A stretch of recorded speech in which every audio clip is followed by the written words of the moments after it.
Imaginons par exemple que nous voulions connaître la variation en pourcentage en ce qui concerne l'évolution du chômage de mai 2012 à janvier 2016.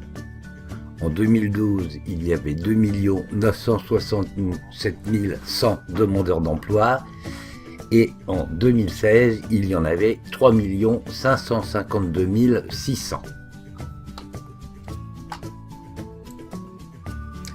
Je vous rappelle que pour calculer une variation, il nous faut une valeur de départ et une valeur d'arrivée.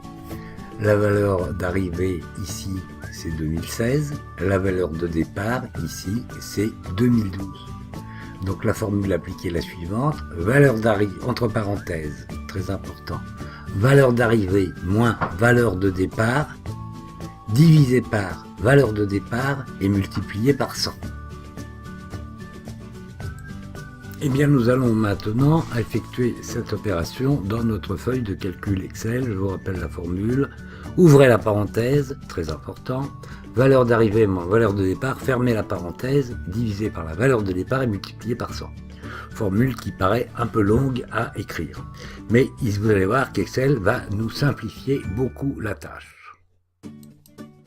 En effet, dans cette cellule, nous voulons des pourcentages. Actuellement, le format qui est indiqué, c'est le format standard. Mais comme nous voulons sur des pourcentages, on se met à l'intérieur, on clique, on fait descendre ici les formats et on choisit pourcentage. Et vous voyez maintenant ici, apparaîtront des pourcentages. Eh bien, le fait d'avoir fait cette manipulation évite que nous ayons à multiplier par 100. C'est la raison pour laquelle c'est barré rouge. Alors maintenant, on applique la formule, on dit égal. On ouvre la parenthèse, très important, ne jamais oublier d'ouvrir la parenthèse.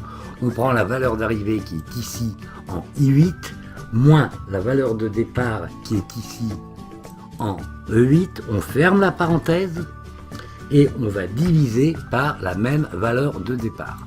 Voilà. Et maintenant, on valide en appuyant sur Entrée. Et bien voilà, vous venez de vous apercevoir que le chômage a augmenté de 19,73% entre le mois de mai 2012 et le mois de janvier 2016. Vous voulez une preuve que le calcul a bien été effectué, pas compliqué, on va venir ici, on va dire copier, on va le coller ici, les deux chiffres seront identiques, et le résultat sera donc de 0% puisque là c'est linéaire. Voilà